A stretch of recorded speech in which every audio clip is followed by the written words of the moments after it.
creative and entertainment industries. We talk to those on the rise. Lance Dean Anthony Nielsen asks about the highs, the lows, and everything in between. This is Outcast Creative, and this is Industry Interviews.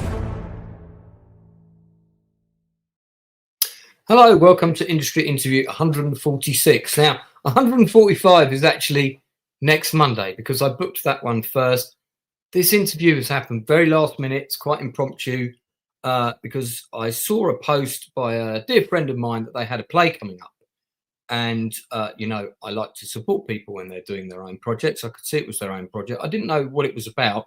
And I just said straight away, hey, do you want to come on my podcast and plug your play that's opening shortly at the Riverside Studios in Hammersmith, having just come from Bath. And this is my good friend, Lisa Rose, who is an actress. She's a playwright, among many other things. And she said, yeah, that'd be great. And we also have a friend, of course, in my sort of godfather of a brother, Jason Fleming, so whom she went to college with, I believe. Anyway, so Lisa sent me over the information for the play, which is called Too Small to Tell. The link is already below. If you are in London, please do go and check it out. It's reputed to be fantastically quite gripping, quite powerful, quite funny evening. It's only an hour or so, so you're not being asked to commit to 3 hours of The Lion King or anything like that. And it's a great night out. So going from Monday the 16th of February and running for various dates over the next couple of weeks. And like I said, the link is below. So when I had a quick read of it, I was like, wow, I forgot that Lisa worked for Miramax. And for those people that don't know, Miramax, particularly in the 90s and the early 2000s, was a production company run by the Weinstein brothers, which was at the height of its game. And I was quite familiar with the history of Miramax because I'd taken an interest in it being a filmmaker. And of course, they had a reputation for being able to make or break filmmakers. And I was particularly interested because of Peter Biskin's book, Down and Dirty Pictures. And when I was reading that, I thought, wow, somebody really should make a mini drama series about Harvey Weinstein. And this is before #MeToo. This is before the abuse allegations, the sexual abuse allegations came out. This was more about his narcissistic behavior towards his employees, past, present, and future. So I started writing a treatment around that story because I thought that would be interesting to explore. And then, other projects came along and it kind of got left on the sidelines and so forth.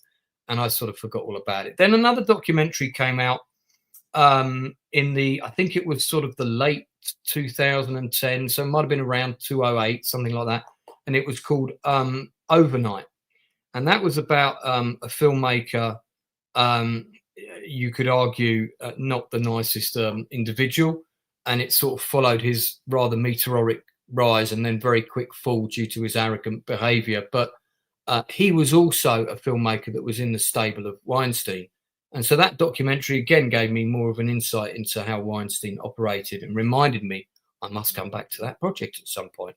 Little did I know that a friend of mine was beavering away with their own project. And we had met at the London Screenwriters Festival, I forget which year, but I think it was probably 2013, where I was running one of the screenwriting workshops there. And I work with actors and we do scenes with a play for up-and-coming authors and sort of show them how the scene might work or not work. And Lisa was one of the actresses I worked with. And naturally, we got on famously, and that was how we became friends and stayed in touch on social media and so forth. So that's the background to sort of my interest in Miramax and this story, and also how Lisa and I came to meet. So without any further ado, Lisa, thank you so much. That's all right.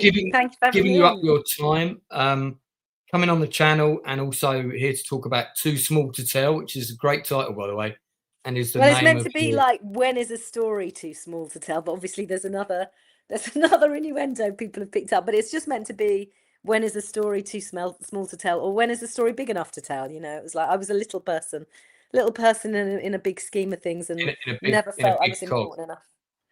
Well, Yes, I'm gonna grill you all about that in a minute.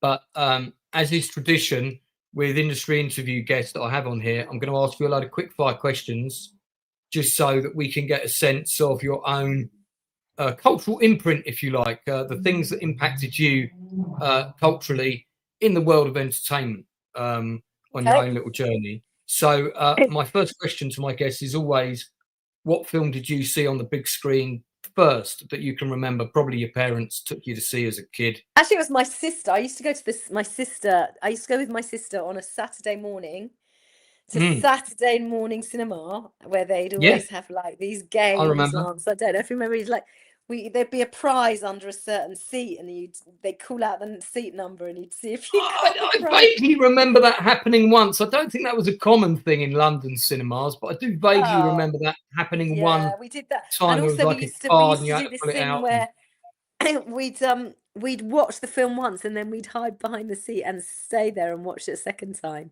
And that Very was what good. we did on this film I'm about to say. I remember watching, because I remember just loving it, and then we just stayed in the cinema and watched it again. What was it? It was a film called The Amazing Mr. Blunden. I'm sure it's way before your time. No, I'm I quite a lot remember it. older. I remember that film really well. I mean, for me, it was a Sunday afternoon. I think it was a Christmas movie. And it turned out that a friend of mine's sister, Rosalind Lloyd, was in it, or Rosalind Landau. Really? Sorry. Rosalind Wow, was Landau. actually Yeah. in it. Wow. I went to school with Adam Landau, and she played, I think, the ghost, the two kids that are the ghost. She's the sister. Right. Yeah. And then you've got the two children in the other family, one of whom would go on to marry Peter Sellers and become his last. Oh God, I never knew that. I know that film is an incredible film. They did a terrible remake of it recently, but the original I love that movie. original. I loved it. We might have been at school with somebody who was in it. Actually, now I think about it, my sister would know that. But yeah, it was that was my first film that I remember seeing. Because that must have been quite scary as well, because it's quite a creepy. It was. It's got quite, But that's great, isn't it? I mean, that's when you get that lot of like terrified. And no, I remember it was lovely. And I grew up in London, in North London, so it was also a North London cinema. The olden days, you get your Kia Ora to drink, which was this like orange squash in a little revolting plastic cup with a straw.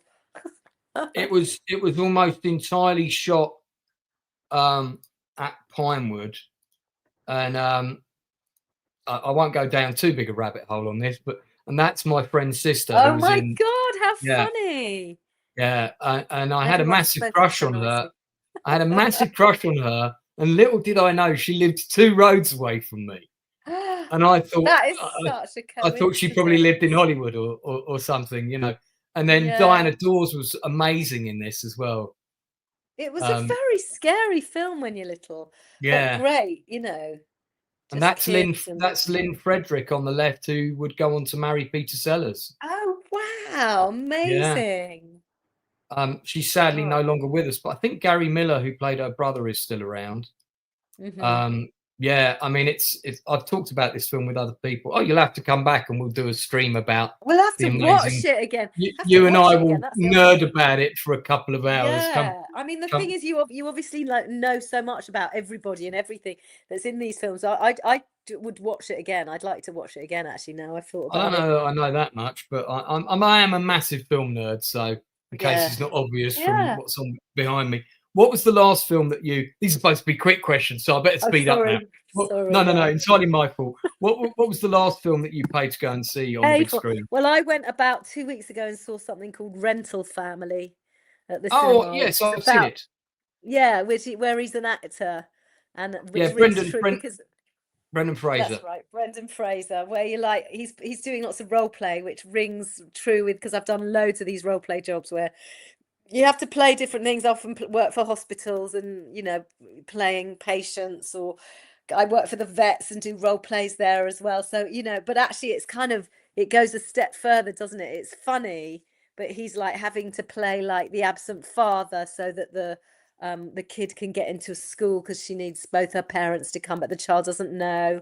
He has to play the fiance of somebody so that she can have her girlfriend and let her make her family think that she's disappearing with a Canadian. Yeah, I think it's really clever. And it's all taking place in Japan, and Brendan Fraser had a big hit there with a particular commercial, so he's known as Mr. So-and-so from that Toothpaste. commercial. It's the toothpaste thing, isn't it? And somebody just posted today an advert that Tommy Lee Jones did in Japan. It's a Tommy Lee Jones. A long time ago. No, recently. Oh, just recently, okay. He went over to Japan and shot a commercial. It was probably a few years ago. I just saw it today, so it's funny that you and oh this my is God, it on with his eyes. That is so funny. This is kind of the plot of that movie, but with Brendan Fraser in it. That is hilarious.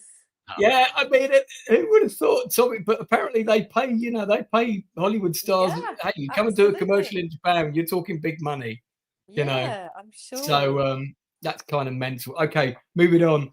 TV show, right? So I'm a massive fan of TV drama, especially after the era of The Sopranos. The quality really changed. Everybody raised their game. We had fantastic writing and character arcs with things like The Wire and The Shield, and these shows of the late 90s and early 2000s really set the bar.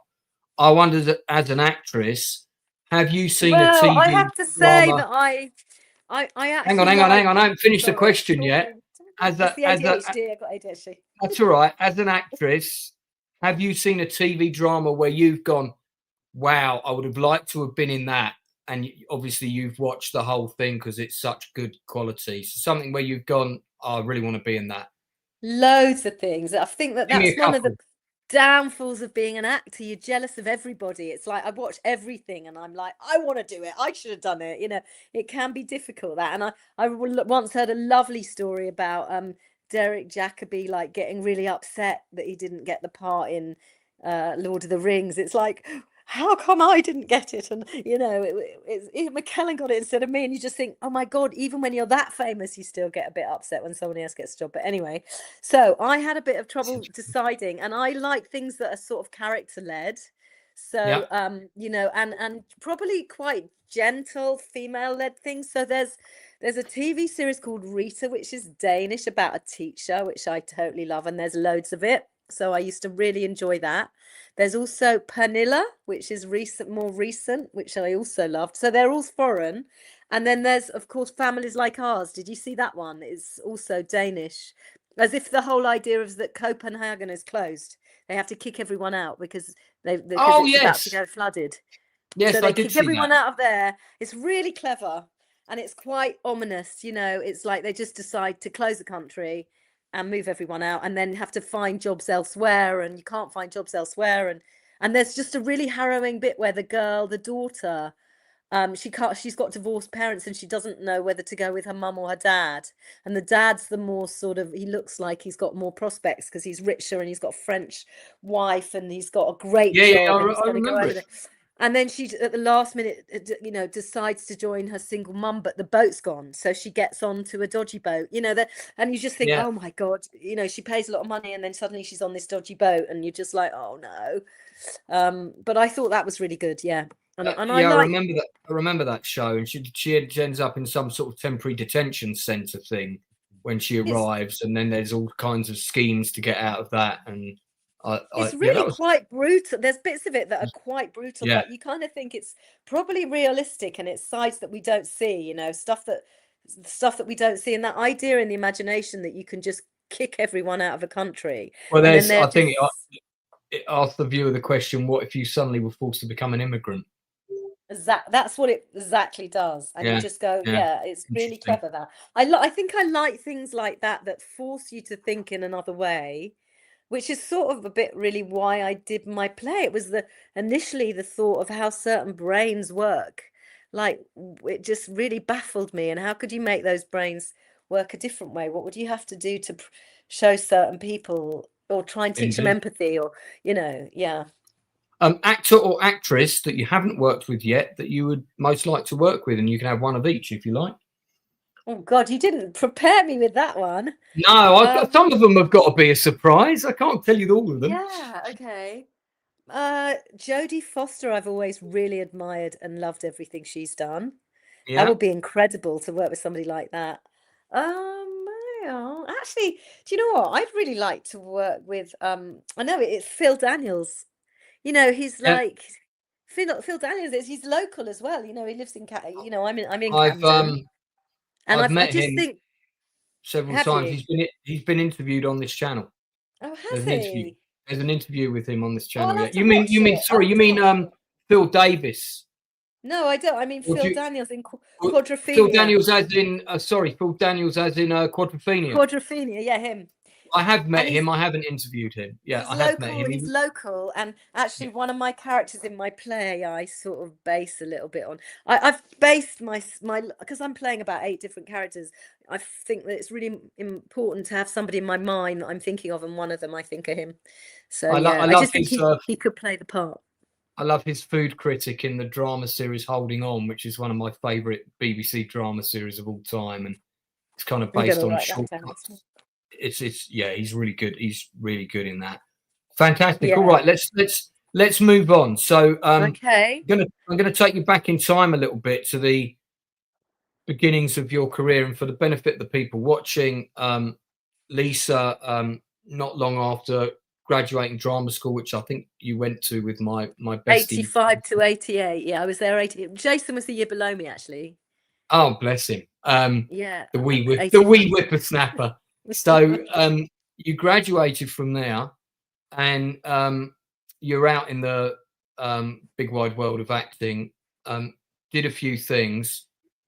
Tell us how it came to be that your path ended up going towards working for Miramax, and how Well, I that mean, I came kind about. of I actually did a film before I went to drama school. So I Mhm. was in a film called Eleni with John Malkovich and Kate Nalligan, and a few other people. And I was 18, and that was a great experience. I was 3 months filming it in Spain. Peter Yates was the director. Oh yeah. Really interesting project, great cast, really lovely. And then I went to drama school because I felt like I don't know what the hell I'm doing, so I better go and learn a bit about how to do this. Still don't know how much I How learned. did that, if you hadn't been to drama school, how did that casting come about? I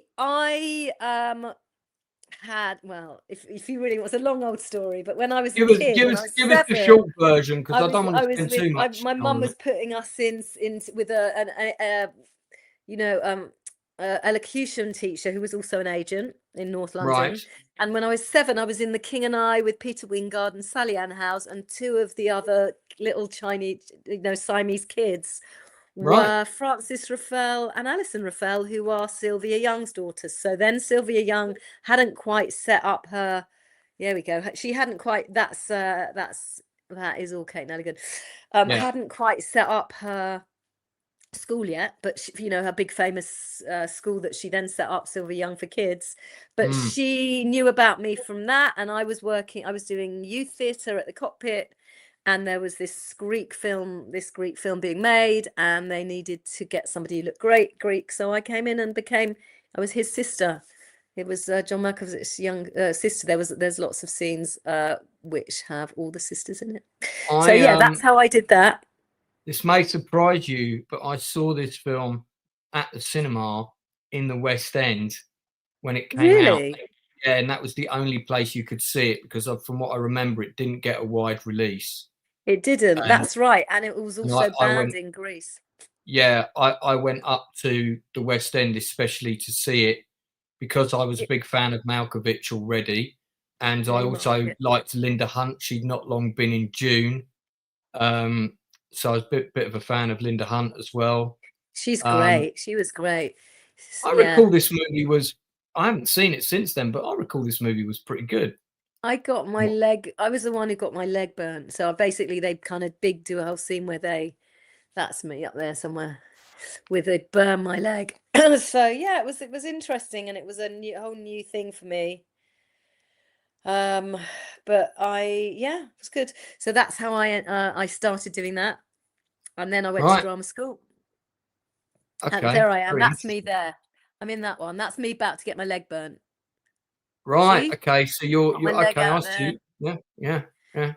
Yeah, so that was quite an experience. And then I came back and went to drama school, and then came out of drama school and did bits of, there I am behind Kate Nelligan on her right. She's about to whack me in the face. I get whacked in the face as well, like a real big slap. And I hadn't really been properly prepared, and it all bruised up and everything. It's like, anyway, I hope they so got it on the yeah, first take. that's me with the widow's peak. You can hardly see me just before. They did it a couple of times. The makeup guy was really nice because he was like, come here, they shouldn't have done that. You needed to be a bit more prepared for that. Anyway, she looks lovely, doesn't she, Kate? She still works. Yeah. She's in America. She's so lovely. Yeah. So after that, there's Peter Yates.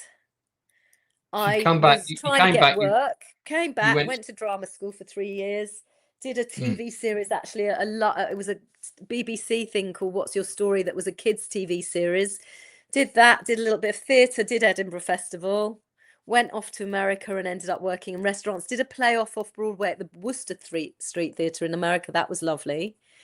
Came back and it was a bit of a struggle. I was doing, kids theatre and youth stuff like that. And my sister happened to have got herself a job working at Miramax because her friend had just been going out with somebody who worked there and said, look, she needs an assistant. Why don't you come in? So my sister went in there and started working. And then my sister said, look, you're not getting much acting work at the moment, but I could get you in here. It's a film company. You'll meet a whole load of people, but the boss, if he ever opens the door and he's wearing a bathrobe or a towel, you ignore him, you say no, and you get out of his way, right? That's all I'm telling you. So I had this big warning, So I kind of knew. Nobody said more than that, but that's what I was told, and I was lucky because I got that warning. What year was that you started working there? 1991 in Right, London, 91. Okay. off the King's Road, a place called Redburn Street. And actually, while I was there, I was given the task to find their next property. So I went into Belsize Park and got them a penthouse, because basically they worked out of a house or a flat so they could bring the people over from America and not have to put them up in hotels. They would work and live in the flat. Right. And the first one was actually next to Bob Geldof. It was in Chelsea, house next to Bob Geldof's, and you just felt amazing. It was like, so my sister had given me the warning. It was great. It was just like a bit of a gift because you got paid really well. Like my sister always says, I never really knew what I was really doing, because you were just there and you would answer the phone or organize maybe conferences, but it wasn't really clear what you were doing. And you also had pretty much an open checkbook to go and, buy things to refill in the office. You could watch a load of films. So there was downstairs in the basement, loads of films, all the films they were having, they were considering, and you would get to watch them and then write a report on them, little old you. So didn't really, they just wanted anybody's opinions on them. It wasn't really very clear what your job was, but you would be there and around, and maybe you'd have to organize meetings that were happening between some of the execs. Harvey was most of the time in America, right? But when he did come over, the whole atmosphere in the office completely changed. Everybody was running around like they'd chickens with their heads cut off. And like my sister experienced, everyone then like he turned up, she had to go meet him at the airport because his taxi hadn't arrived or something, and suddenly everyone disappeared. She came back and there was nobody there. Like she was completely on her own, having to deal with it. It's like one of those jobs where you're having to be someone's PA and have to be on call all the time, which was like new, isn't it? And that's sort of why she was like, why don't you come in? I don't think he's going to be around anyway. He's always in America. You'll get to go to screenings, which I did. I went to a few screenings and things like that, which was really nice. Your role was more one as a general PA on hand for whoever needed. General PA. And there was a PA who was there full time. Yeah. And she was the one who had been she became friends with my sister. She got her in. Then my sister got me in, but she was the main one.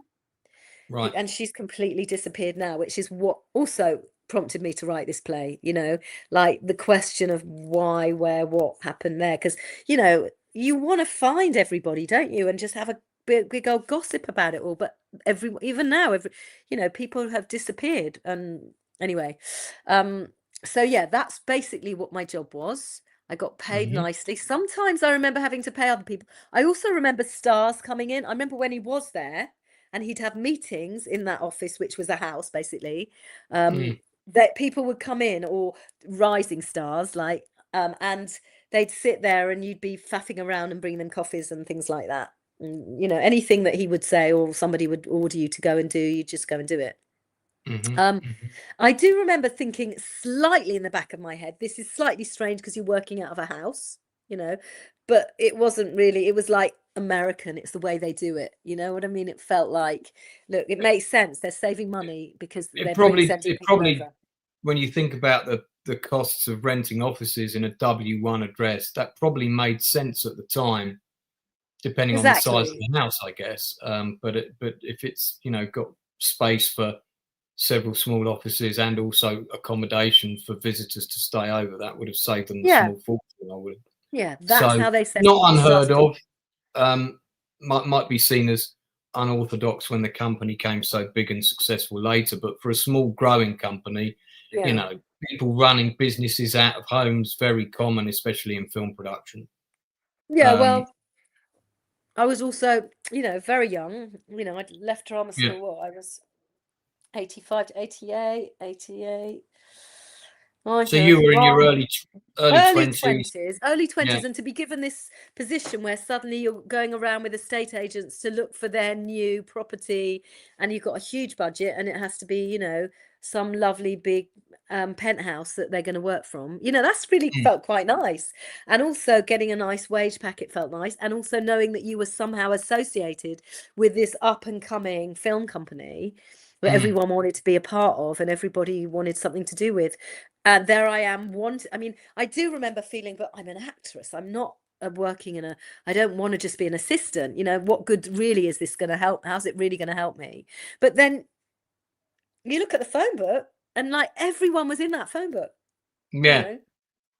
I think, yeah, you're not going to start calling up casting directors, but at the same time, I would say for any young aspiring actor, a year working in a production company like that, invaluable experience, because you're just seeing so much of how the business works as a business, you know, how you're speaking to people on the phone. Yeah, you're speaking to people on the phone all the time.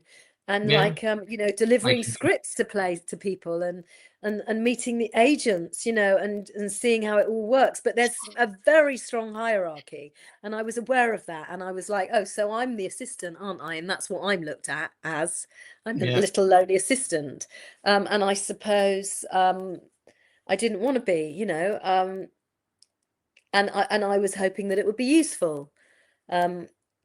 Sure. And you know, it's a shame that that's how it is, because, you know, it's not necessarily all about talent. It's more about networking. Yeah. You know, and so, you know, you're given an opportunity to maybe network in these areas. You're like, wow, this could actually might be a break. I might get introduced to somebody who knows. You know, it's a bit like that. And it sounds really unsavory, but if you're not getting work other ways, you know, it's a way. It was in the industry that I thought I loved and wanted to be a part of. So what in terms of total time that you worked for Miramax, how long are we talking? I think it was only about 6 months. Probably about 6 to 8 months. It really wasn't very long. But I wasn't in there every you know, it was maybe 3 days a week. 4 days a week. You're on call a bit, but simple things to have to do, and sort of going to screenings, which was really fun. My sister got to go on some of the film sets as well. She went out and did some of that when she was there. And how long did your sister work for the company? Probably about the same sort of time, maybe a year. And then when she left, he recommended her to somewhere else. She got to work in another big film. No, she worked for a big agent, I think, after that, and then for another casting thing, all through just mentioning that name. Do you know what I mean? At that point, just that's where, when you said you can make or break, you know, you said that was what was interesting to you in reading that book. Peter, that book. It's very true. He certainly did wield a lot of power. without a doubt. And I heard since that he still did from prisons. People were saying that to get onto a certain table at Nice, people were still ringing him in prison or something. You know how someone can still have influence. So I put all of that into my play. All of this absurdity. I sort of thought it would be quite funny to look at. And yeah, like I say, those conversations that you might have between those really powerful men. Because after that, I then went and worked at Virgin Publishing, actually. And, you know, some of the people at the top there as well, they just bark their orders at the lower staff. And I remember thinking, didn't somebody ask them didn't someone teach them to say please and thank you? You know, it's like... That's it. That's interesting. Did you come across a woman called Carol Clarke when you were working there? I don't remember. I don't think I do remember that. That name doesn't ring. She was an area manager for Virgin Group. Right, but this was Virgin Publishing, yeah. The books. No, but people at the top tended to jump around, and oh, I see. She was in the higher echelons, as was Joe somebody, I forget his surname. Well, I used to work for Virgin as well. Oh, did you as well? So you know, in some ways, I ended up taking them to court. And I won. Really? Wow. Yeah. I mean, in some ways, it's not dissimilar, is it? Because there's the glamour involved. There's a, you know, it all feels quite. It's when you're working for a company that's trendy, or on point, you feel a bit like, whoa, this is I'm somebody. You know, it feels. Did you meet Richard Branson during that time? I didn't know. He was mostly interested in the airline, and he was. That was around the early 90s was when Virgin Retail did its massive expansion and redid all the stores, and with that kind of Blade Runner-esque sort of design. Yeah, and I can't remember too much about it, but I'm pretty sure I did meet him. Yeah, and he had he had big parties, and he also had an island. Yeah, you know, he had an island. It's like, what are these? He has an island. Well, he's still got the island. He famously did that interview from it during the big storm, or whatever it was. You know, it's been some bits have been damaged, but we're all okay. And I was just thinking, like, why do we need to hear about you? Like, maybe your wine collection took a bit of a knock, but I'm sure you're fine. You know, I know. Exactly. It's really not important to know how Richard Branson's private island is doing during a hurricane. You know, who gives a fuck? You know what I mean? Like, yeah, it's so true. But, it's funny. But that's also relevant, Lance, because that's what I'm saying about our world, where it's like you're only going to be listened to if you're important, if you're powerful and important. And it's like, so, you know, my sister and I, we kind of wanted to talk about this, but we were nobody's going to listen to us. Nobody's going to listen. And in fact, the Me Too, it was only when celebrities all started speaking out en masse, did anybody pay any attention. If it had been like the cleaning ladies and the hairdressers and the makeup artists and the PAs and the assistants, they just get either, you know, shoveled away, or you lose your job and you've got no sort of power to sort of be listened to. Do you feel some of those people could have spoken out a lot sooner? Because it's not the celebrities. Yeah. The celebrities. Yeah, I think so. But then at the same time, they're also in a difficult position because, you know, it's like, what would you do? You're about to you're about to launch your career and do well on something that you have wanted to do forever.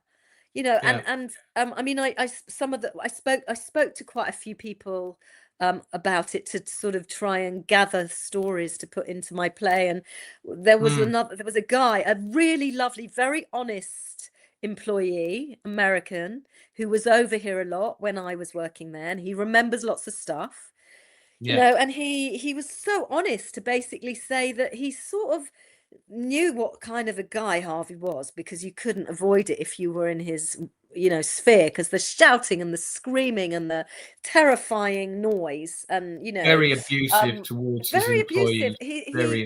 But this guy said he never actually had a go. He said he never actually had a go directly at me. And he said, and I wanted to get my own film made. But I just knew that no matter what, I wanted to make my own film. And, you know, if this was going to be the way to do it, if I just had to put up with listening to him a bit sometimes, that's what I was going to do. And he did get his film made.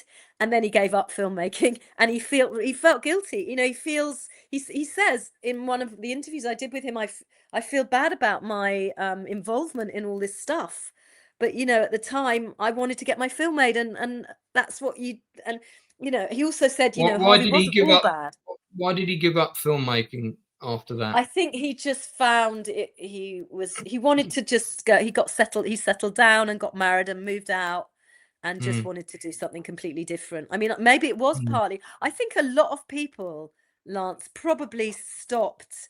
A lot of people who've gone through and met that whole, you know, Harvey and all of that, it puts you right off. I mean, it can be just. It can just be so horrific. I mean, the girl who directed my R&D of this, Catherine Alexander, she's brilliant. She's a director. She's worked for she works still for Complicité. She told me a story of how when she was, I'm sure she won't mind me saying this, when she was a lot younger and she'd come to London and she went into modelling for a bit because she, you know, she was tall and really got attractive and went into that. And then within a few months, they were just saying, oh, getting them jobs with in private clubs. And she said, she just, from that moment, completely dressed down, wore dungarees, and cut off that side of it. And loads of my friends and people that I know, I mean, it depends what sort of a person you are. Some people just go the other way and go completely sexy. And some people just go, well, I'm not going to put myself in any way out there that people are going to notice me, so I'll dress down and put myself less noticeable. And I think a lot of people leave the industry when they realize, when this kind of penny drops and they go, oh, right, you know, in order to get that job, I have to do this. I mean, I've heard you can imagine in researching this and speaking to people of all ages and all different, you know, some quite famous and some not famous, and from all, you know, you hear stories that you just go, no way. So these big famous people got you to do this at an audition or wanted you, and they chose you over you because you didn't take your clothes off, and you did. So they've given it to the one who did, you know, and that's like from years ago, from a generation that say, well, that's just how it was. A lot of people, women will go, it's just how it was. And in my show, I've just done it twice in Bath, and we had question and answers. And yesterday, a slightly older woman said, well, you know, when I look back in all industries, it's just, we put up with it because that's just how it was. You know. Yeah, I mean, and that doesn't make it acceptable, unfortunately, but obviously time and history has thankfully revised manners. It's a great shot of you there in the show. Again, this is on.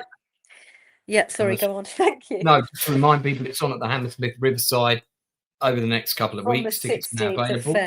From the 16th of February. And I do play 8 characters, and I do play Harvey. And yeah, I play about 8 different characters, lots of different accents. And I do, I went and did a clown course with Philippe Gaulier, who sadly has just recently died, like a day away or something. And he's quite a legend when it comes to teaching clown techniques. I don't know if you've heard of him, but anyway. Before we discuss the play in more detail, let me ask you a couple of other things. First of all, did you have any legal concerns? So, yeah, and what did you do to address that? Did you run the script by a lawyer? Did you just I spoke to a few unions. So I spoke to Equity, I spoke to ITC, I spoke to the Arts Council, because the Arts Council initially funded the first 2 stages. They haven't funded this next stage, which is what's making it quite difficult. I didn't get that one yet, but the I'm still going to try. But I rang all of those, and they were all a bit like, oh no, we passing the buck a bit. None of them wanted to actually say.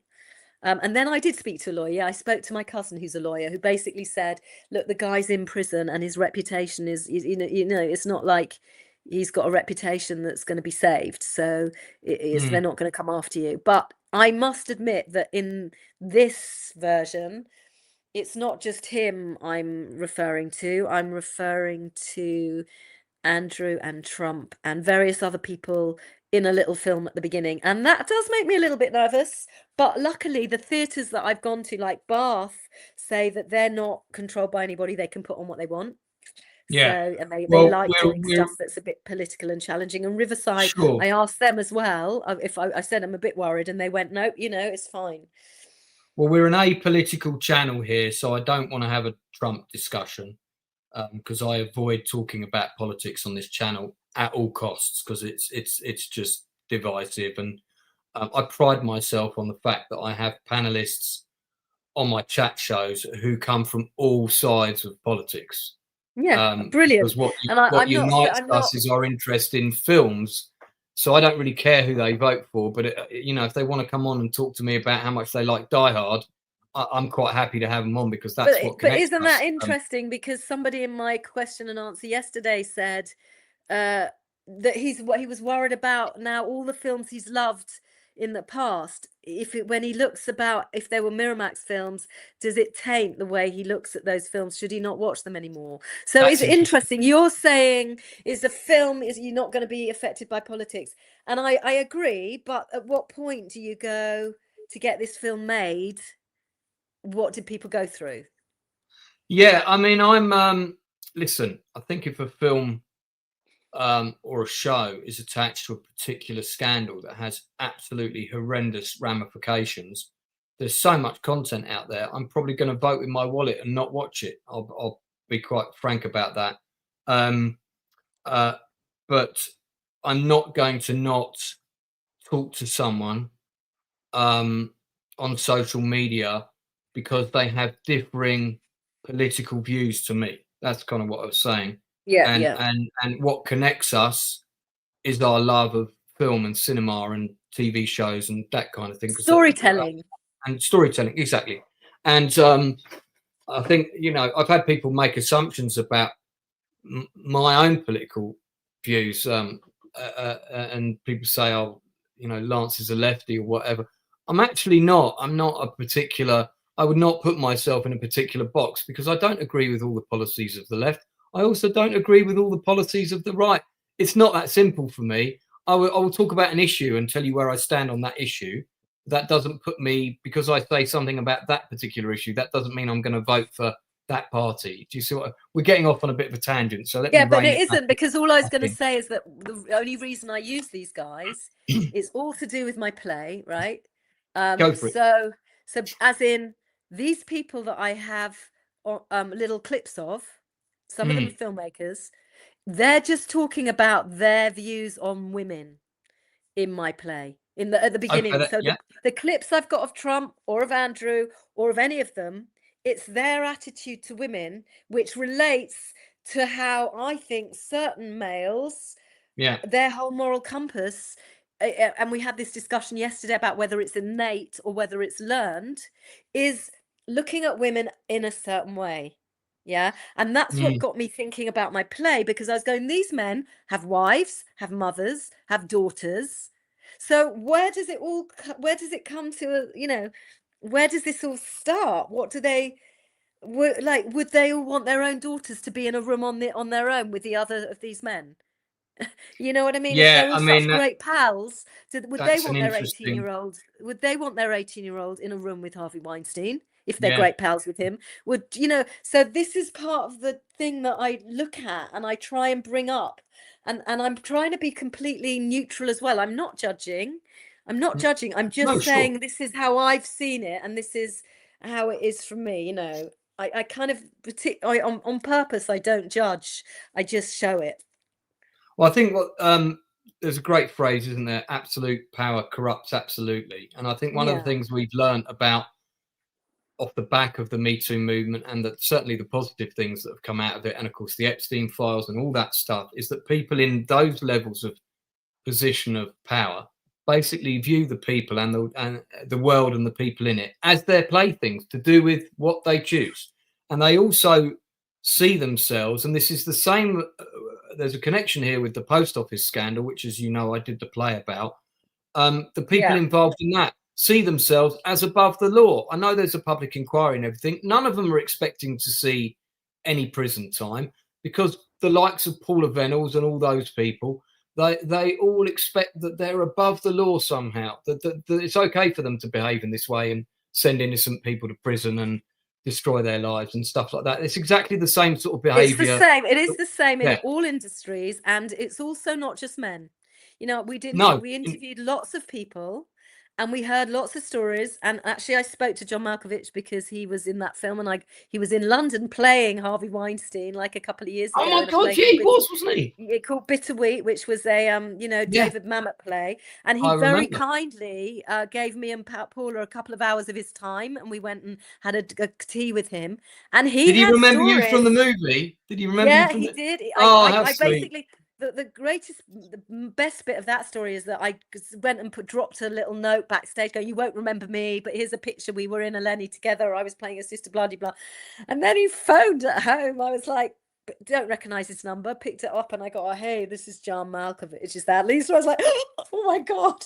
And he got me, I went to see the play a couple of times and went and chatted to him afterwards. And he had a few stories too, and it wasn't just men. Women in power can do the same sort of thing. And then other stories of I spoke to Doo McKeegan was in that as well, and I spoke to her as well, and she had loads of interesting stories about younger actresses who she'd worked with who aren't in such a strong position. When you're younger and you're impressionable and you want to work, you're not going to turn around to a director and go, "No, I'm not going to do that," because you want to work. And then suddenly you might find you're doing stuff you don't want to do, no matter what it is, whether it's taking your clothes off or just doing something you don't want to do. Nobody should be put in a position where they're made to do something they don't really want to do, having not expected it, And I think these are things we only learn when we're older. That's where the role of intimacy coordinators come in. And there are intimacy coaches on big films, but are there going to be intimacy coaches on smaller films? On all the films you've been working on, are there always intimacy coaches? I don't think that always are. No, I mean, listen, I've worked on indie stuff where they haven't got the budget for that. It doesn't necessarily mean they don't want it. They might have a crew of 8, as opposed to a crew of 32, which would still be a small crew for a big budget production. So, and there might be a kissing scene. And, of course, the solution there is, if they haven't got the budget for that sort of thing, is to sit the actors, both of them, down and say, "Tell me what you're comfortable with. How would you like to rehearse? This is what I would do. How would you like to rehearse this? Do you just want to do it as a spontaneous thing and we'll try and get it in a couple of takes? Would you like to rehearse it and we can talk through it?" How do you feel? Really that's what I would do. And that's a real decent way, totally decent way. But there's plenty, isn't there, where they're saying, "I never knew this was going to happen," and suddenly it was shoved on me. I mean, I don't know how much is true and how much is isn't. As a director, I find directing any scene with even partial hinted nudity and quite terrifying. And we had a bed scene. The actors were clothed, but we had a bed scene. They're snuggling under the covers. This was in Jericho's Walls Are Falling project, which I did with Dan Stiles. We shot a whole load of scenes for like a sizzle reel. The film never got commissioned. And there was huge fuss around the actor and actress about, "Listen, we're going to film it like this, and these are going to be the shots, and this is how many shots we're going to do. And I'm going to, only the crew will be in the room that need to be in the room." And this was without any nudity at all. They were just having a kiss in bed. But I was still conscious that it's an intimate scene, and you also want them to feel comfortable because you want it to look real. You want to get a good result. And I think we use maybe 3 seconds of it, but huge fuss to sort of make sure that went according to plan. But you hear the reverse story of that, which is very inconsiderate and appalling behaviour. And it's good that the bigger productions do have those things. I know somebody, I forget who it was. Was it Gwyneth Paltrow was doing a scene with a younger male actor, and she turned around and said to the intimacy coordinator, "Well, we won't be needing you for this." And I did think when I heard that, well, surely that should be, she should say to the younger male actor, "Do you want to use them, or do you think we can do this on our own?" Yeah, and then, of course. You're putting the decision. I mean, it's all about giving the power back to the person. When I think back to our days at drama school, and I had a couple of scenes we did Summer Folk by Gorky, and I had to do about having sex on the lawn with one of my fellow actors, or pretending to. And I was young and embarrassed, and I found it really awkward, and I probably cried after doing it. It was all really awkward. And the guy was really lovely that I was doing it with. But you're put in these positions, but what it does teach you, it's not till later you realize this, is it's up to you to turn around and go, hang on, I don't feel comfortable. Can we stop and try something so that I do feel comfortable? Why do we not allow our young actors to have their own a voice to say, I don't feel comfortable doing this? I mean, hopefully it will change. A lot of young people came to see the play. University students came to see it last night in Bath, and I asked them, all the girls, if you come across, have you so far in your life come across anything that I've been showing in the play? And they all, touch wood, said no, but they haven't gone into the work world yet. They're not actors. Okay. Yeah. But I'm not looking just at actors. I'm looking at any workplace, because having got stories from people that work in restaurants, in property, in teaching, in the banking world, everybody has a story of a certain age. But maybe from now on those stories won't be coming out, because it won't happen. I really hope, for the sake of the future. And also it's some girls are good at giving back. Some girls are good with the answers, and some girls aren't. Somebody is catcalling them. Like they said, oh, we get catcalls and things like that, but nothing, or wolf whistles, but nothing more than that. And some people can really give good answers, and some people can't. They feel scared and intimidated.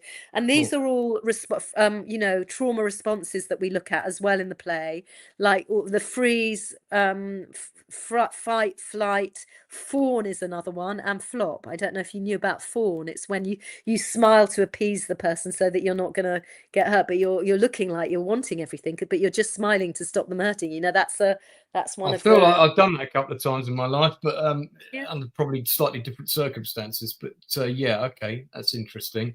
So I want to talk about the play itself and cover. Let's cover this first. Putting a play together, never easy. I've done 16 of them. Wow, well done. Mostly produced, written, and directed. I think all but one, where I just did a couple of roles, thankfully. And as you know, it's quite expensive to put a play on, especially if you were quite lucky. You obviously got some development money in the early stage. That was to do training. That was to workshop it. Well, no, it was in the end, but basically I went and did a writing course at Arvon with some brilliant playwrights. And then I also used the money to go to train with Philippe Gaulier in Paris, who is a clown teacher, who gives you a lot of courage. I mean, he was really brutal as well and mean. He's recently sadly died, but he has the train of thought that you just insult everybody all the time. And everyone's like, poof, poof, poof. But actually it gives you strength. That in the end, it's like, well, if you can stand up there and be insulted and still stand up there, then that's something. And still learn. It was all about playing and learning to clown around. I'm trying to use some of that in my play, learn a bit of how to just be a clown, be a clown with some of it. Physical comedy. Buffon is another one where you get into the grotesque, and that's been really useful to try and encompass the monster of what I felt Harvey represented to so many people. This sort of scary monster. You're playing 8 roles in the play, so if someone had come along, let's say when you got your first draft of your script finally, incidentally, how long did it take you to get to the first draft? I wasn't doing it on my own. If I'm honest, Paula B. Stanek, who I've known since I was 16 at Youth Theatre, she was an actor, and then she went off and did a creative writing course and has been a really brilliant writer since. So I enrolled her to be my writer, but she very sneakily kept not doing the writing and pushing it back to me, and it became my memories and my story and hers from the acting profession. But this story, she assisted you. She assisted you. I felt like it was like I wanted her to be the writer, so that if it was awful, I could blame somebody else. how well, maybe we shouldn't say that, but how long was the process from start to finish with So her? we probably started it about 2 years ago when we used to meet in Crouch End Cinema upstairs in that lovely cafe, and we just I go, know. nah, nah, nah, nah, nah, nah, nah. Do you remember this Yeah. happened to this person? Oh, and when I went to an audition, this happened to me, and my friend, and my person, and millions of stories. So then we thought we're going to do a verbatim play, and we're going to catch everybody's stories and have a big play with lots of different actors in it. So we went and started recording everybody's. We put some ads out. People came and tell us their stories of the industry or other stories. I stupidly then lost those recordings, but Paula had kept them written down. And then and then she said, "Look, if we really want to do it, it should just be one person play. You could do it on your own." So then I did a scratch 15-minute performance at the Cockpit, which is where we've been at Youth Theatre together. And it grew from there, and it's still changing because of because it's so current with what's going on at the moment in the world. We keep shaving bits and adding bits and putting projections up with quotes or I mean, it can be very topical, but yeah, I would say it's taken about to get to this stage with all the development. It was first we did it the scratch at the Cockpit, then we did Brighton. We did a week. We did 2 performances at the Park Theatre. They were part of the end of the R&D. Yeah, that was at the end of the R&D. That it was Finsbury Park. Yeah. Yeah, the Park. Well, they got 2 spaces. The Park 200. Yeah, and they the were Park really 90. kind. They let us do our R&Ds there, which went really well. And then we did Brighton Fringe, and it was selected for as best new show. It was submitted, nominated or whatever you call it, for shortlisted for best new show. And then it did a week at the Gatehouse, also still developing it, and which is really good because it's up local. That was nice I love upstairs the again. Gatehouse. Yeah, and the new team there are they're great. really good, that new team. They're brilliant. Yeah. Oh my God. And they came and watched it a lot. And then from there we did a cut, and we had some really good reviews because people came and reviewed it. Some great people came to review it. And then it went to and then it's just been in Bath for a couple of performances, and she's just said come back, but I can't take it back there without funding. It's got to have funding. And the other thing maybe I should add is that at the time I was part of a group of people on an email list called the Silence Breakers. And that's because I'd heard somebody on Radio 4 called Zoe talk about it. And I got in touch with her, and it just so happened that there was, you had to go through all these things to prove that you were real. Because, a lot of women were saying things, but, then you joined this, you were part of this supportive email group called Silence Breakers, which had a whole load of those Hollywood names in it as well. A lot of these actresses, they were all on it, and everybody was sharing their stories. And then that sadly imploded because you get a group of traumatized women together, it can all turn in on itself. But I kept the list, and I've told a load of them about the play, and I've had such support from those women as well, saying you're turning pain into art, and it's really good that you're continuing to do this. And then some of the people I play that may have been victims have come to see it in Brighton, and I was very nervous about that. I'd warned them that I'm playing them, and it got emotional, but they went, don't stop telling this story, because it's a universal story that has touched so many people. Sure. Anybody who's had any sort of abuse or bullying or, and then you realize that you shouldn't have put up with that. But you were saying as well, you've had trauma in your life, and, we don't realize till years later that we should just have stood up for ourselves. But who's got the courage to do that when you're young? I think, it's difficult. And I mean, I one of the things I've realized about myself over the years is I've always been looking for validation because I'm adopted. And I met my real mum, and I've got a huge gap in my memory of about 5 years when I had a brain hemorrhage, and I've got a scar in my brain. But and during that period was the period when I met my mother. But before the brain accident, I wrote a play about meeting my mum, and I also wrote a big treatment about the experience because I write a short film. So fortunately, that event, I had a lot of material I could reference, even though I can't picture her face even today because the actual memories have gone. And when you you meet your real mum for the first time, and the first words, you've travelled 8 hours to meet her. She gets out of her mustard-coloured Datsun. Well, didn't even get out. She just ran the window down, 45 minutes late to meet me. She was only 20 minutes up the road. And she looked out the window and went, "Let me take a look at you.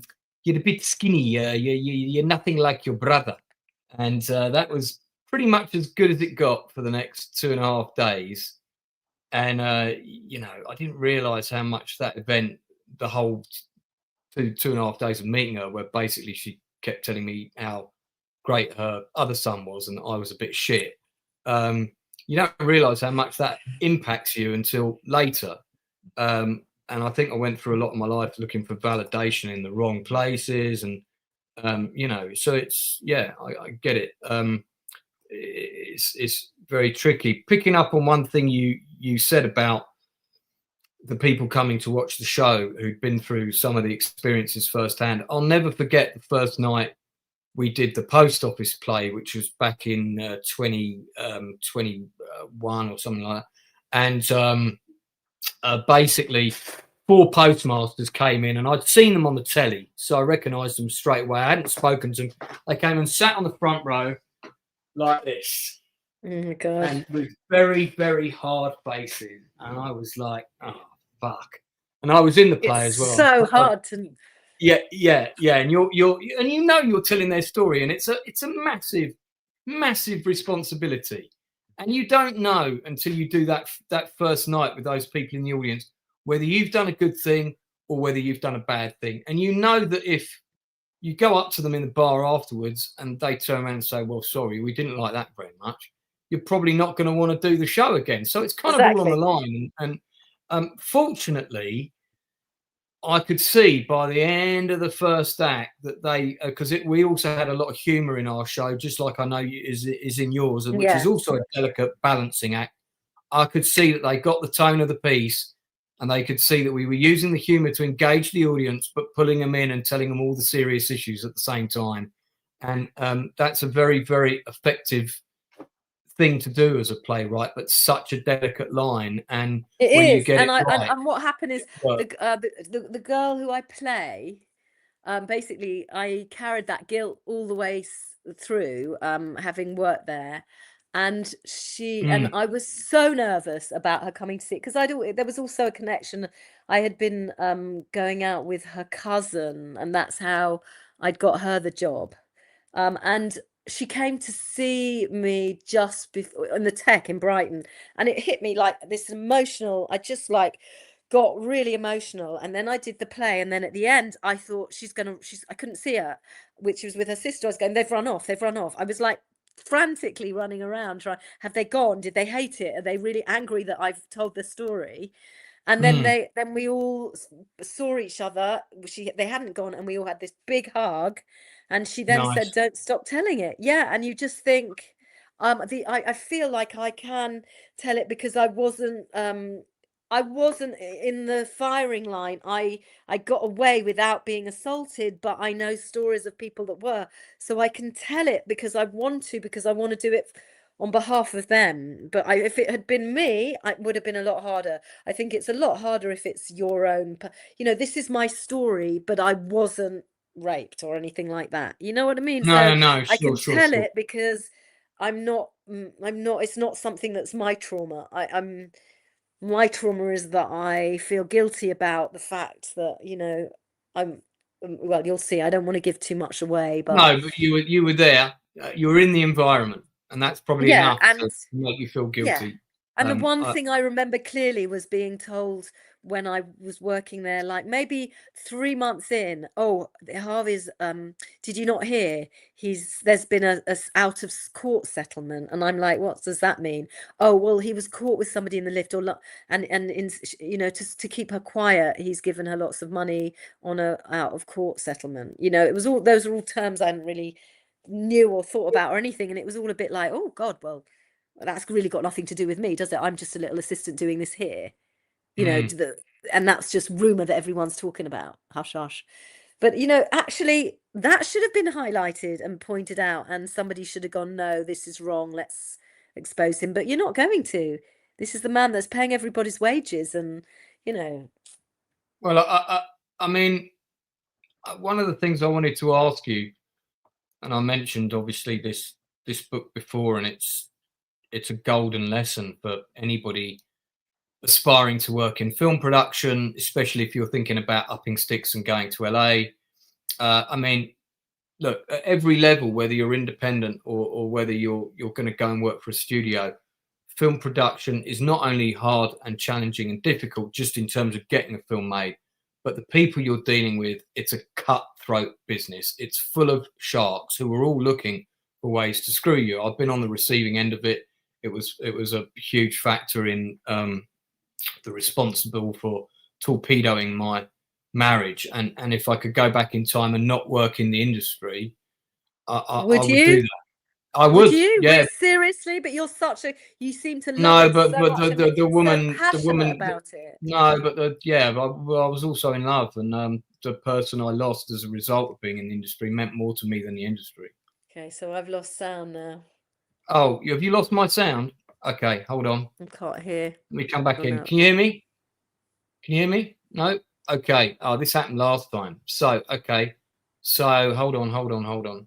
I'm going to have to take Lisa out for a second. Hang on. Come out and come back in. There we go. Okay, I can't hear you. I can't hear. Read the what text. Does that mean?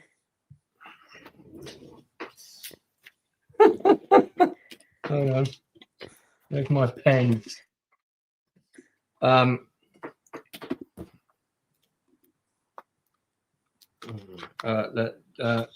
Read the private chat. Oh, I can write this in it anyway. Never mind. Read the private chat.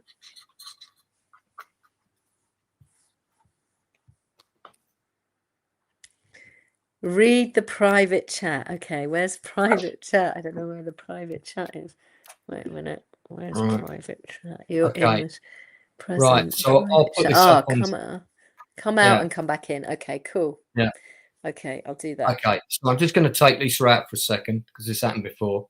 So in Down and Dirty Pictures, if you read it, which is really the story of the rise of Miramax, and they at the time this book was published, which was in the 90s, Miramax were at the height of their power still. So it's quite brave for Peter Biskind. Well, I mean, he'd written books of this nature before, and he's a fantastic writer. And I bet people are vying for the film rights for this book. So basically, yeah, this book. Let me just bring Lisa in and see if she can hear me while this is up. Can you hear me now? Can hear you now? Yeah, I can hear you now. Sorry about that. What happens for some reason is sometimes when I share screen, my audio gets cut off with people for some reason. I'm not quite sure what that is. That's all right. If it happens again, just go out and come back in. Do the same. Yeah, no problem. Yeah. But I was just explaining for the benefit of people watching that with Peter Biskind's book, it is a catalogue of people that went in and out the Miramax stores. And you're talking about a lot of young go-getting producers, some of whom would go on to make other films and set up other production companies, and some of whom wouldn't because they hated the industry because of how Harvey treated them. And I think one of the things that gets lost in the whole sexual abuse allegations with Weinstein is that this guy was a habitual mental abuser of people. You know, even more so, he was an absolute horrible narcissist who treated everybody that worked under him absolutely appallingly. And I've not just got your testimony for that. There are hundreds of people out there that can and have talked about it. And, you know, and even people that went off to the, like, October Films was one company, if I remember rightly. The guys that went off to run that, he destroyed that company. He got people not to buy their films. He talked to distributors and said, don't distribute their films. If you do, I won't let you distribute anything from Miramax. He would do that kind of thing. Is that strong? Yeah, and you've got to be somebody pretty awful to have that mentality when you're already king of a hill, but you're so concerned with your own ego and status that you're still going to try and destroy people that came and worked for you, as opposed to wishing them good luck and saying, great, I hope you go and make wonderful films.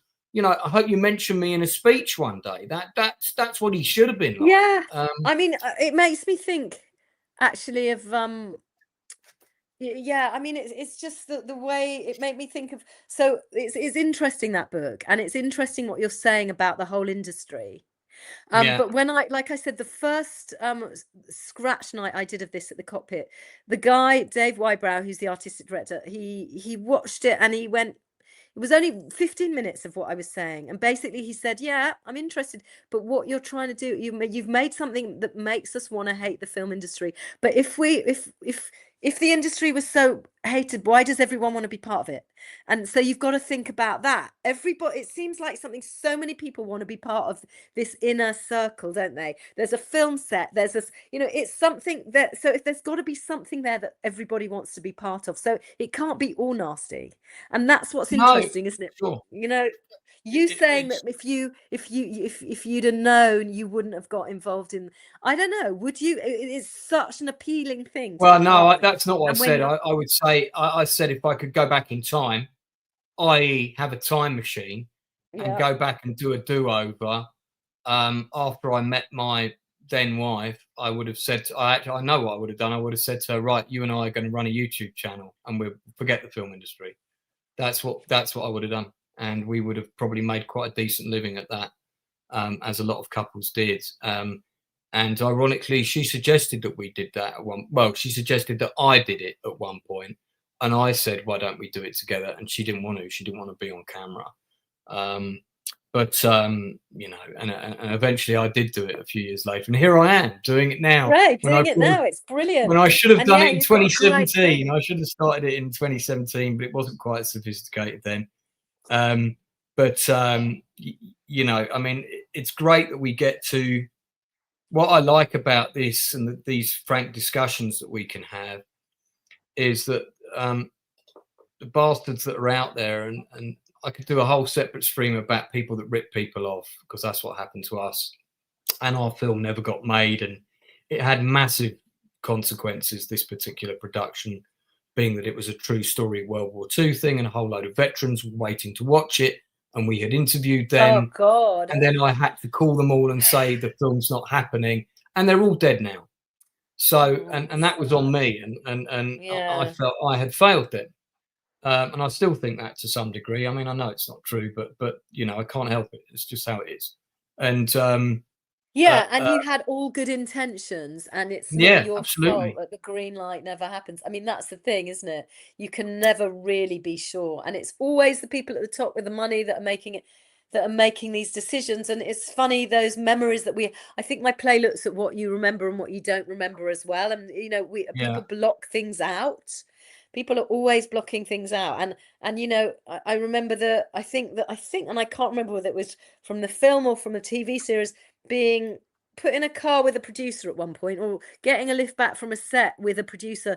And I remember I was very young thinking, oh, well, I don't know anything about this person, and they seem very dry. They're not the sort of person I would normally have a conversation with, but you know, and now I think about it, you know, I don't know, there was something dodgy there too, to stick me in a car as a young woman with the older producer on my own, coming back from all of that. There is no consent from the actor to go, I don't want to get in a car with that person, you know. And I've heard all these things about Harvey and Epstein, all of these people, where there's no question. It's just you're put into a position with these people and you're having to be with them and entertain them or whatever when you never chose to. So yeah, I'm looking at all of that really. And but also try not to lose humor, because it can be such a humorless subject, and you don't want the world to go ahead with no laughs. It's still got to have lightness in it. Yeah, you know. I mean, you mentioned Epstein there, and I think we would be remiss if we didn't touch on that subject recently, because it is a subject that's not going away, because obviously now there's a lot of files that have been disclosed, and I'm sure there are powers that be that didn't want them disclosed. I'm sure there are more out there that haven't been disclosed. Quick question to ask you about that: are you of the view that he was suicided, or do you think he actually took his own life? Do you have an opinion? Do you have an opinion? Well, this is always talked about, and I have friends who are conspiracy theorists who say he's still alive. But I don't know. I mean, I don't know. I mean, he could well have gone, oh my God, there's no way out of this, or who knows? I mean, there's also the next lot, isn't there? What are they going to do? Where are they going to do? Where are they going to go? Like, the guys who are still alive, it's all now coming out against them. The thing I do remember is that they were all friends, right? So I saw when I was researching this, I found a photo with all of those guys together at Andrew's daughter's 18th party, and there was like Trump and Weinstein and Epstein and Andrew. They were all there together, having a drink. And I remember looking at that, going, "Well, they're a club. There are certain sort of people that have parties together." But then that picture was removed from the internet, and I haven't been able to find it since. Surprisingly. Damn, why didn't you You should have downloaded it. I should have just taken that picture at the time and used it as a backdrop. I was going to, and I didn't. But you just think it's not really that surprising, is it? When you think about who hangs out with who, they're going to be the same sort of people. But I was having this discussion with my sister because she was going, "Oh God, it's just going to happen, isn't it? They're all going to they'll probably all take their own lives." And I was going, well, it's not the people we want to die, it's the attitude. It's like if it's that attitude and that opinion and that immorality that needs to die. And so, if Andrew would go to a public school and talk to all the boys there about how they need to behave in a better way, then there is a way that he could get himself out of this. It's not like there's no turning back. If he could look at it carefully and realize that his behavior was remiss, and then go and talk to the boys that are coming out of public schools that would similarly act like that and say, that's not the way to behave, then there's a way forward, That, I mean, that's a really interesting point that you make. He probably went down the wrong road with the Pizza Hut story, that's for sure. I think so. Who remembers when they were eating at Pizza Hut? I don't know. But, I know, that crazy thing. But, I mean, there's got to be a way. I don't know if did you watch the morning show or hear about the morning show? Which one? I mean, the morning show is a TV. It was an Apple TV series about. Oh, you're talking about the TV show that Jennifer Aniston. Jennifer Aniston, yeah. Oh, yeah, I absolutely love that show. I've seen every episode, all the seasons. Wasn't there that brilliant bit where the Steve Carell character does turn around and sort of apologise? He's just so humble, and I just think it's brilliant. Find that humility. Like somebody asked in my show yesterday, what do you want me to do, man, leaving this show? What can I do? What do you want for me to do? And partly you want to go, well, you answer that question. What do you think? But there's also something about speak to other men and think about humility. There's power in humility. Power doesn't have to mean strength and money and overbearing. It can also come in humility, and admission and honesty. I think there's a lot of power in that. Thanks for the correction. It was Pizza Express. Pizza Express. It's posher. Yeah. It's posher than Pizza Hut. Yeah, he wouldn't be seen at a Pizza Hut. We must be careful to get these nonsense facts correct. I mean, you probably saw the drama that they did. I think it's on Netflix. Isn't it called The Interview? About bagging the interview with Andrew, the interview that went. Oh yeah, I did see that. Yeah, that's pretty good stuff, and of course, fantastic actors in it. As always, I'll tell you remind me of, actually. We were sitting here, and I've been thinking about it. She's one of my favourite actresses, and I'll never forget the time I came in because I'd sent her a script to read, and she left me this very long, much longer than was needed, message about how much she loved the script, but she didn't think the role of Mrs. Plum was for her. Leslie Manville. Oh yeah, she's brilliant. Yeah, oh my God, she's brilliant. You've got a bit of a Leslie Manville look going on. If you played her sister, fantastic. If you played her sister in a production, I'd be up for that totally. I mean, I want to work. I just wanted to work, which is why I put a play on. It's like I wasn't getting the auditions and I wasn't getting work, and the whole self-tape wasn't working. So it's like the only way I can do it is by putting something on myself. And then talking with Paula, we just thought so many people we know have got stories. Prior to doing the play, and just to remind everybody, the link for tickets is below in the information below. What was between you leaving Miramax in the 90s and doing bits and pieces, and we know the score actors do other things in order to survive and all that. But what was the journey for you in the interim? Did you do a lot of theatre? Were you doing a lot of other different jobs? I did lots of other jobs. I did theatre and TV. I did a big long tour of a year in Germany with plays. I did Shakespeare lovely outdoor Shakespeare project. I then got pregnant and had a child, and then I had to find other ways to make money because acting wasn't very easy when you've got a young child and you're sort of bringing them up on your own. So I actually joined a theatre company that went into schools and on my own and did like play Florence Nightingale or did storytelling for an hour or so, and then rushed back and got my daughter. And then I did role play, where you just go and do, like in that film we were talking about, where they need actors to come and play patients for training doctors or vets or corporate stuff. I did a bit of that. I run kids drama projects and workshops. Yeah, you do like me. You do a bit of acting coaching as well, don't you? Yeah, and a little bit of I teach kids to do their Lambda exams, and I also retrained as a wellbeing practitioner. So I take my dog into schools, and we do wellbeing with kids, which actually surprisingly is slightly related, because you're looking at the next generation of kids and how they treat each other. That bullying thing starts very young. Oh, if you can get in there young and teach a little bit of kindness and try and stop, make kids have a bit of empathy. I think empathy is the big one. I mean, that's what I keep going back to. How can Harvey Weinstein not have had empathy? And how can he still be professing that it was all consensual? At this stage, he's got a female lawyer who, in that last case in New York, was like, she was slightly upset that they didn't win because, she still thinks he's innocent because, these women were sort of, they were sort of up for it, but the women were up for it. And that's a difficult thing to judge, isn't it? Because if you're not there in the room, how do you know? But I should imagine most of these women weren't really up for it. I mean, he was not a particularly, I don't think they were. But I mean, maybe they were. Who knows? But he was married as well. That's the other thing. It's like he's married and he's still getting all these actors and actresses, and he's got kids. It's just, to me, I find it all really, that whole moral code, that whole moral compass. Where's the empathy? Where's him thinking that person also comes from a family and that love them and they don't, I don't know.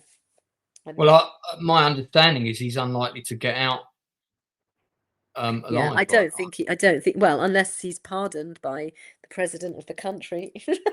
Well, you never know.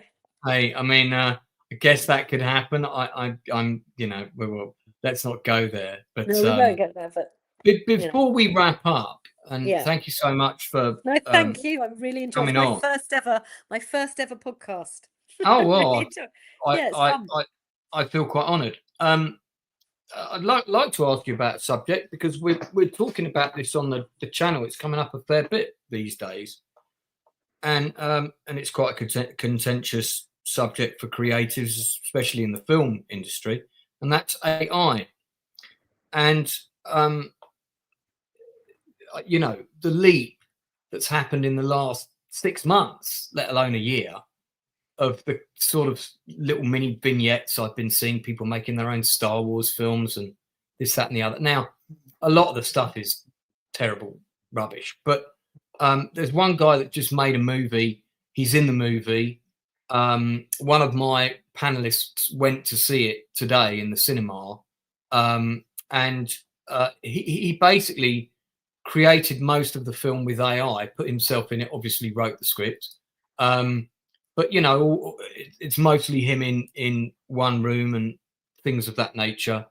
But he wouldn't have been able to create that feature film without the use of AI. Very, very simple. So the question there is, the way I see it is it's a tool that people are going to have to learn to master. Yeah, it's not going away, is it? It's not going anywhere. And whilst I don't want to take away anyone's job, I've been banging on doors for a long time. I've got more scripts on this PC computer next to this one that I could ever make in my lifetime.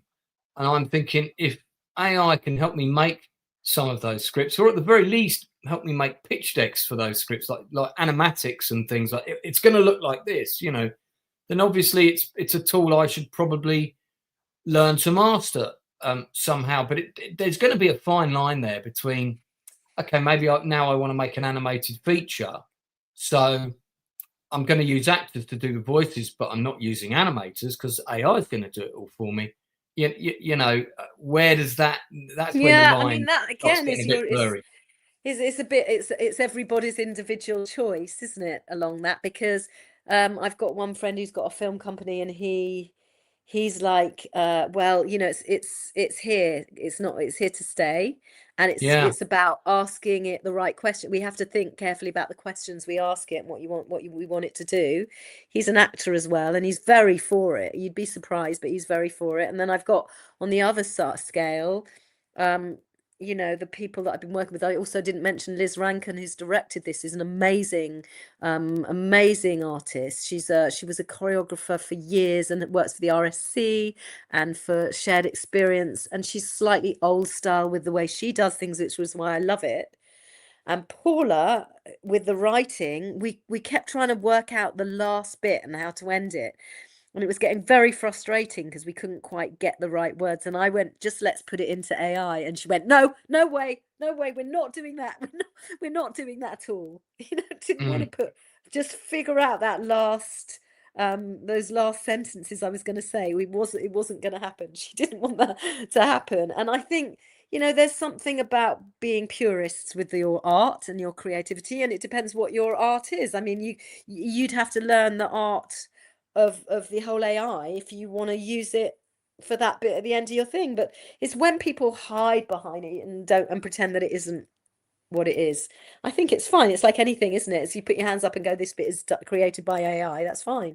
But if you're just pretending it's you and that it isn't AI, I think there's something a bit wrong with that. And the thing to end on that is that I don't know if you saw that ABBA, if you've seen ABBA, that whole thing of ABBA, I went to see that a couple of years ago, and that terrified me. Well, it terrified me because it was so good watching. I mean, it's really good. You're really watching it, thinking you're watching people. They're like real people.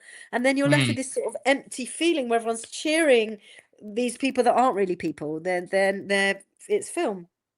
And what made me feel cold was the fact that I'm an actor, and that they could, you could film one production at the National Theatre once and then make loads of money all around the world with it because you just reproduce it. But those actors, they only get paid probably for the one time they did it. And you're taking work away from all the actors that could do it. And yet everybody around the world gets to see it. So difficult. I mean, I guess the other thing is, obviously they consented to it, and no doubt they're being paid handsomely for it. They're already icons. They can't. They made it, didn't they? I mean, I think it's their idea. Yeah, it was, and they can't do gigs anymore. Not standing up anyway. So I think there's that on the one hand is kind of cool, but also you're right, kind of scary. But then on the other hand, nothing beats live theatre. I mean, I like being in. Like being in the first 4 rows. I like seeing the drips on the actors' faces. And if I see a play and I love a play, I love going to see it again as soon as possible. Back in the day when I could afford to do that, can't afford to see plays once, let alone twice now. But when I could, because I loved seeing the little differences between one night and the next, and which is what's so beautiful about it, isn't it? Yeah, I mean, that's what makes it real, actually. Yeah. And then it totally makes it real, and you really appreciate the craft. I mean, I saw Jodie Cromer do that Prima Facie where she's doing a one-woman show. Similarly, I heard she was great. Fucking stunning! Oh my god, incredible! And every single moment of and Andrew Scott does it as well with Vanya, doesn't he? Where there's you just go, it is just such a skill and a craft. And I suppose that's the thing, that the craft of AI is just going to be how you press the right buttons, isn't it? It's not actually the creative bit. Maybe I don't know. I mean, Well, you know what? If I have a big panel and we discuss AI, which I think is going to happen in the not too yeah, distant future, interesting. I'll let you know. If you're available, you should come on it. Definitely, I will. I'd be really fascinated. Yeah. Oliver Hollingdale, who, by the way, is a film director who's in the chat. And Ollie, by the way, Lisa, fantastic actress. So if you know, come see the show. Yeah, come and see her show. Even better than that, give her a job on something. AI is a tool, but that's it. I like seeing actors in movies in actual locations with the elements. I agree. DOP nailing a shot, so much satisfaction in that for all just AI prompts, soulless. I mean, yeah, I think we're going to see a lot more of it in video games, of course. But you know, it's going to change things. I mean, it's going to make low budget filmmaking, when done correctly, is going to feel more epic, I think. And it'll be interesting to see where it goes. I'm just going to say this for the record. I never want to see actors replaced. I don't want to see crew replaced. But I do think it will mean that people that actually do have talent, and it's not always the talented people that get the job. I mean, you're foolish if you think that's how our industry works, because it doesn't, for the benefit of the people watching. You know, if you've been knocking on those doors for so many years and they're still not opening for you, and you go around the back and you still can't get in, maybe AI is going to be the tool that helps you get over that. That's a good point, Ashley. That's a really good point. Because I think that's where it's going to help me.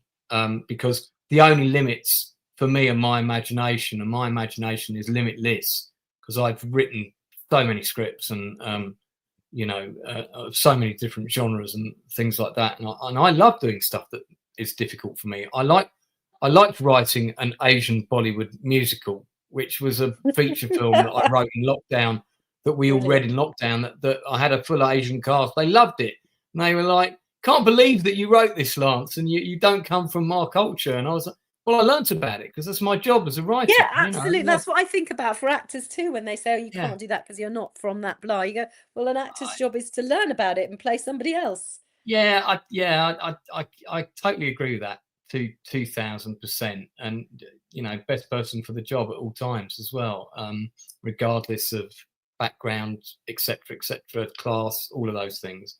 Well, we nearly opened up another massive can of worms there. It could have been on for another couple of hours. But I think we'll start to wrap it up. Yeah, Lisa, it's been brilliant. I've really enjoyed it. It's been amazing. I'll share this quickly again, just to remind people the link for this is below. Too Small to Tell. Please come and see it. Yeah, do. It's a very entertaining evening. You'll laugh, you'll cry, and everything in between. Yeah, hopefully.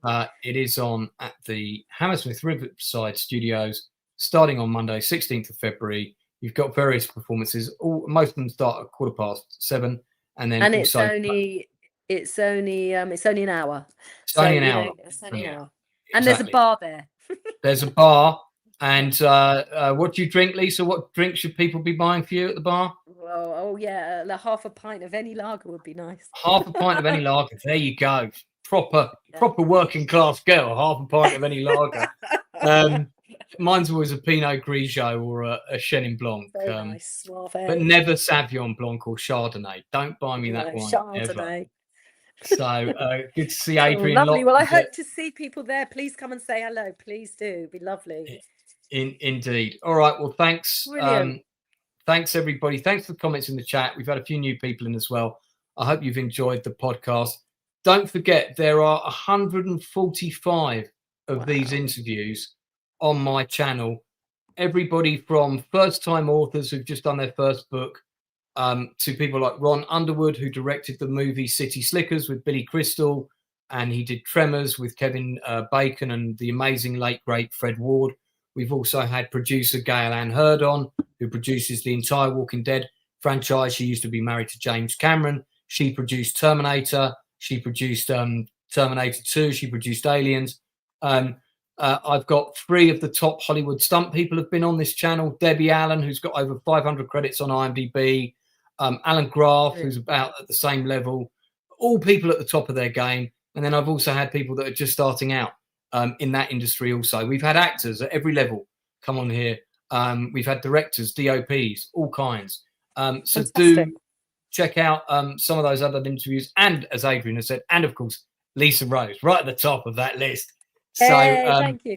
Now you do have to check show me them out. how I link you onto all my social media. I'll do that. Yeah, too. I mean, we'll get into that. Cool. But yeah, just I mean, if you can just tell people about the Outcast Creative channel, just put Do you the do it Outcast. do you do it every week? I do. I try and do an interview every week if I can, and then I have a Tuesday review show every Brilliant. Tuesday at 9 p.m. where we talk about the latest things on Netflix and Amazon that we think are good. Oh wow! We try not to waste time on stuff that we think is rubbish, like Starfleet Academy, which is really not a very good show. But there are other people that talk about stuff they hate. We try and focus on things that, you know, have you seen The Dropout? This is a really good drama show, for example, and I'll talk about that. Great, I love that. And sometimes I also do a thing called Chew the Fat, which is where I pick one particular subject and we talk about that in great detail. So I've done things like top 10 Westerns, top 5 horror movies, etc., etc. I have got 2 streams coming up over the next week. We've got another industry interview on Monday with house music DJ Carly Denham, who is from the London rave scene. So really looking forward to Carly coming on.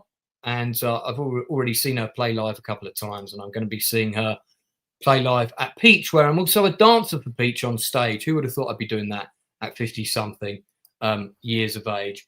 And then we have a Chew the Fat coming up. I haven't locked in the time just yet, but normally these are on Sundays. It won't be this Sunday, I can tell you now, because I'm going to 3 day raves in a row. So on Saturday. Wow. So on Sunday, I'm not going to be up for doing anything. But we're going to be doing top 5 naval engagement movies. So we're going to be talking about things like Damn the Defiant, Sink the Bismarck, some of those old classic things, The Cruel Sea. And then, of course, you've got the more modern stuff with Tom Hanks, etc., etc., etc. It's got to involve a ship on the surface. We've already done top 5 submarine movies some time ago, so we won't be including submarine films in that. It's got to be about ships on the surface from any time period, though. That's going to be a fun one. Yeah, you can. I'll give you The Enemy Below, because that's got a ship on the surface in it. So I'll give you that one. That's got submarine in it as well. Battleship could be a pick. That's an interesting choice. All right. So thanks very much, guys. Brilliant. Great having you on. Thank you so much, Lisa. We will be. Thank you. Come see the show. Yeah, come and see the show if you can. Tell your friends about the show. If not, if you're watching and you're from the United States but you've got friends in the UK, then do let them know about the show. That's it from us. We'll be back again on Monday at, I think, 8 p.m. with the Carly Denham interview. Until then, bye. Bye.